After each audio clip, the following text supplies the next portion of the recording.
যত দূর কথা বলার দরকার ততদিন কথা বলতেছি।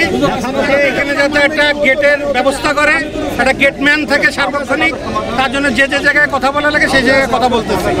আজকে যিনি অ্যাক্সিডেন্ট করেছে তিনি আমার আপন চাচাতো ভাই। উনি হচ্ছে বাড়ি থেকে খেয়ে অফিসে যাচ্ছিলেন বেলা 4টার সময়।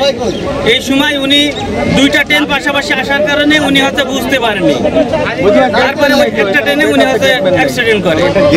এখানে আমাদের একটা দাবি জনগণের, দেখেন একটা গেটম্যান এবং গেটের ব্যবস্থা করে জন্য আমরা রেল কর্তৃপক্ষের কাছে অনুরোধ জানাচ্ছি যে ঊর্ধ্বতর কর্মকর্তা থেকে একজন আসুক, এসে বলুক যে বলুক বা লিখিত আমাদের দিক যে এক সপ্তাহ কি 10 দিন বা 1 মাস কি 2 মাস পরে তোমাদের এখানে গেট স্থাপনা করে দেওয়া হবে। কিন্তু তারা তো আসেই নাই।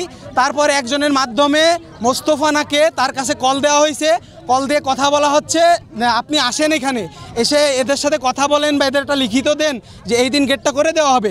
কিন্তু সে তার উত্তরে বলছে যে আমরা ওখানে যেতে পারবো না, তোমরা ট্রেন আটকাই দাও। তো এখানে যেটা দেখা যাচ্ছে যে আসলে ঘটনা যেটা ঘটেছে এটা খুবই মানবিক এবং মর্মান্তিক।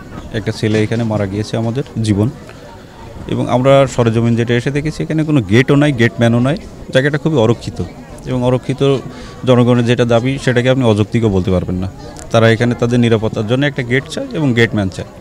আমি জেলা প্রশাসক স্যারের সাথে ইতোমধ্যেই কথা বলেছি পথে আসতে আসতে যে স্যার জনগণের দাবি এটা, এবং এটা দাবিটা যৌক্তিক।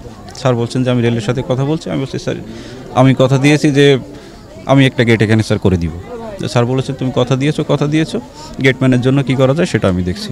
আপাতত পরিস্থিতি এটুকুই, এবং এই পরিবারের প্রতি আমাদের সমবেদনা, শোক সন্তপ্ত পরিবারের প্রতি আল্লাহ তাকে জান্নাতুল ফেরদৌস নসিব করুক, এটুকুই বলা।